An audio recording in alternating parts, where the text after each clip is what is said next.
sommes toujours mobilisés pour exiger ensemble des augmentations de salaire, pas des mesurettes comme des primes exceptionnelles et compagnie, du vrai salaire qui finance la protection sociale, notre système de retraite, parce qu'on est là aussi pour défendre nos retraites.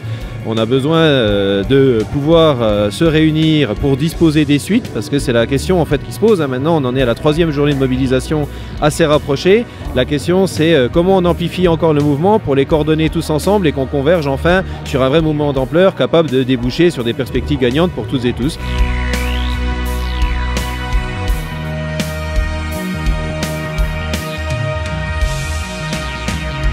On est là aujourd'hui pour lutter pour nos salaires.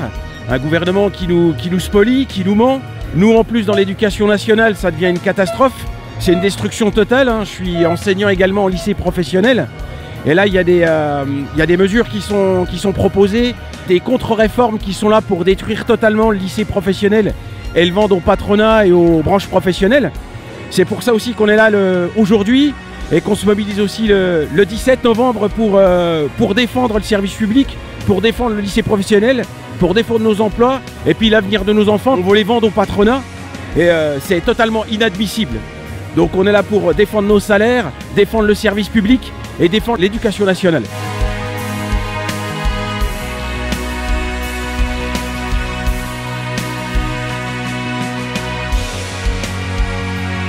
Nous sommes inscrits aujourd'hui dans cette mobilisation sur les salaires et aussi sur la retraite à 60 ans. Il nous faut des augmentations de salaire pour amener des personnes à l'hôpital. C'est aussi la question des effectifs, la question du personnel qui nous manque.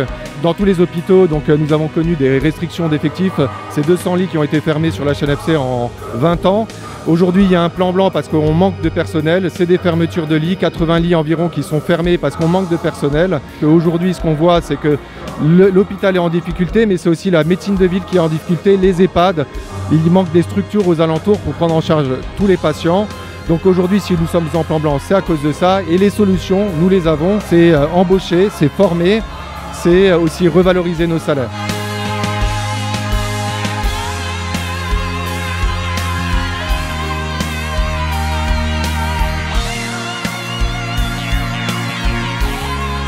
Aujourd'hui, manifestation, poursuite des AG dans les entreprises, une dynamique positive et on compte la maintenir le plus longtemps possible et la CGT, elle envoie bien ce message-là. On continue à se battre, on lâchera rien, la mobilisation et la mobilisation des travailleurs, elle passe par la grève malheureusement, même si c'est un sacrifice dans la période où on sait que c'est compliqué. D'ailleurs, si on est là, c'est aussi parce qu'on a besoin de réclamer du salaire encore une fois et toutes et tous, mobilisons-nous en manifestation avec la CGT.